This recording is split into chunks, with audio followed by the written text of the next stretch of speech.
Olá, muito prazer, meu nome é Francisco de Paula, sou professor de vocês da matéria de Álgebra Linear, matéria importantíssima do curso de Matemática, bem-vindos. Eu sou graduado em Licenciatura Plena em Matemática pela Universidade Federal do Piauí, também tenho especialização em Metodologia do Ensino da Matemática pela Universidade Estadual do Piauí e sou mestre em Matemática também pela Universidade Estadual do Piauí. Atualmente sou professor do quadro provisório da Universidade Estadual do Piauí e as linhas de pesquisa que eu atuo são ensino de matemática e matemática aplicada. De início eu trago para vocês uma citação dos maiores matemáticos da história, Carl Friedrich Gauss. Os encantos desta sublime ciência se revelam apenas àqueles que têm coragem de ir ao fundo nela. Essa citação é importante com relação ao álgebra linear, porque a álgebra linear é exatamente uma matéria em que ela tem esse cunho de ir a fundo na parte de matemática, principalmente na parte teórica.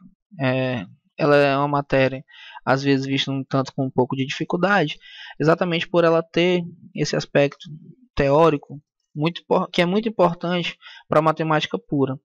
E, às vezes, por dificuldade, algumas pessoas tendem a simplificar a matéria dizendo que ela é um pouco difícil, mas não é isso que acontece. Na verdade, é porque ela tem as suas complexibilidades e ela tem que ser entendida como uma matéria dessa forma. E que as aplicações aparecem posteriormente em outras disciplinas e até mesmo na álgebra linear quando a gente está aplicando ela na parte de ciência da computação, por exemplo. As aplicações são inúmeras. Nas engenharias, da mesma forma.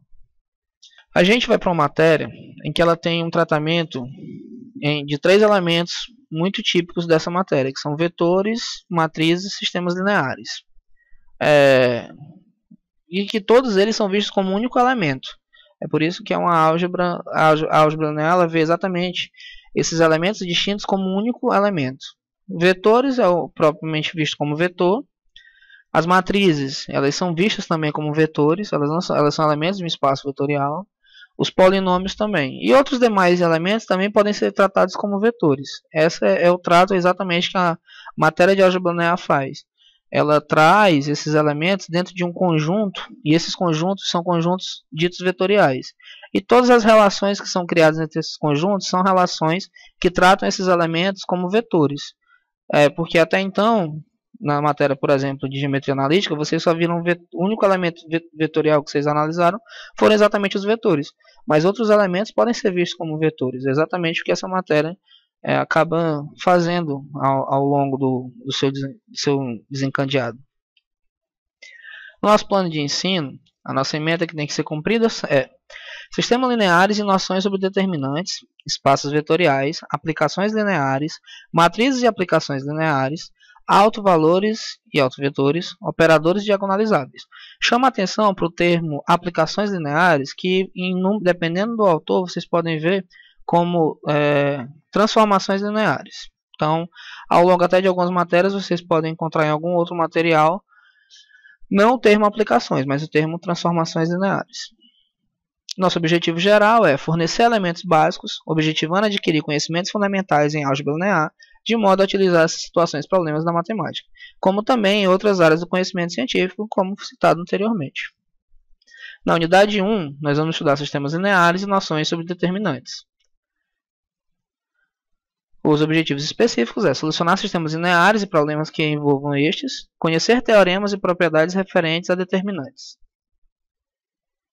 Na unidade 2, a unidade de espaços vetoriais, nós vamos estudar espaços vetoriais, axiomas dos espaços vetoriais, consequências dos axiomas, subespaços vetoriais, que é onde acontecem propriamente as operações, e operações com subespaços.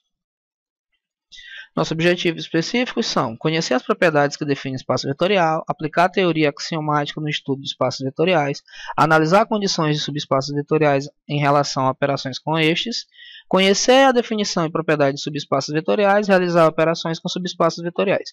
Nessa unidade 2, vocês podem perceber o seguinte, que o que a gente acaba conhecendo são os espaços vetoriais. Porém, as nossas operações e o que a gente tem que trabalhar com mais empenho são sobre os subespaços vetoriais, até porque a gente não consegue, nem sempre na verdade, operar com todo o espaço, mas subespaços a gente consegue ter mais uma facilidade. É por isso que quando você olha no conteúdo 5, você vê que as operações elas acontecem sobre os subespaços vetoriais. Na unidade 3, as aplicações lineares, como eu citei anteriormente, podem ser chamadas de transformação linear.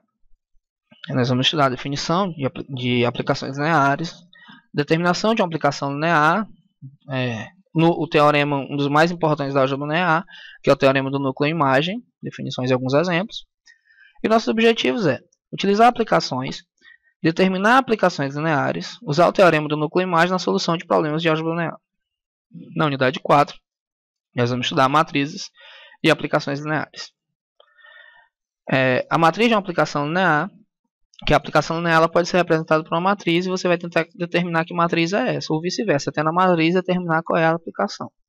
Obter a matriz de uma aplicação, mudança de base, que você pode sair de uma base canônica e ir para uma outra base, ou de uma base para outra, alto valor e alto vetor, cálculo do valor e do alto vetor, mudança de base, matriz e mudança de base, e base de alto valores. Nossos objetivos específicos são: utilizando, por exemplo, o teorema de núcleo-imagem, a gente poder solucionar problemas, determinar a matriz de aplicação, e os demais outros, conhecer as definições de alto valor e alto vetor, explicar alto valor e alto vetor, determinar alto valor e alto vetor e apresentar base de alto valores. Nosso procedimento de ensino vai consistir em participação em atividades presenciais, leitura e interpretação de fascículos, estudo de materiais disponibilizados, resolução de atividades no ambiente virtual e aprendizagem, participação nos fóruns, muito importante, não deixem, e resolução das avaliações presenciais. As nossas avaliações estão divididas da seguinte forma: tarefa no envio dos arquivos único, para a unidade 1 e 2, fórum avaliativo e tarefa de envio único na unidade 4. Então, na unidade 3 será cobrado um fórum de vocês, e das demais listas de exercícios. Nossos recursos digitais são fascículo impresso digital, o ambiente virtual de aprendizagem e suas ferramentas, computadores, notebooks, datashow e caixa de som. Algumas referências eu posso citar como uma das mais importantes, não simplesmente ela está ali em cima também com a ideia, que é o do Boldrin, tá bom? Que são livros extremamente importantes, dos mais importantes na relação à álgebra linear hoje quando a gente estuda. Então eu aconselho você a ter esse livro como livro de cabeceira nesse momento importante. E a atividade presencial que eu tenho para vocês hoje é debater a importância do estudo da álgebra linear e suas aplicações de tecnologia no uso cotidiano. Como eu citei de início, eu gostaria de que vocês fizessem isso, porque como a álgebra linear tem uma parte muito teórica, é importante que vocês saibam pesquisar para poder se sentirem motivados a estar estudando esses assuntos. Como, por exemplo, quando você rotaciona a câmera do seu celular e ele sai de um modo para o outro, vira modo paisagem, o que está acontecendo ali? Na verdade, o que está aparecendo para você é uma imagem transposta do que você tinha. Então, não seria possível fazer essa rotação na tela do celular se nós não tivéssemos uma forma de determinar a matriz transposta. Então, em relação à tecnologia, hoje é muito comum que sejam as principais aplicações de álgebra linear.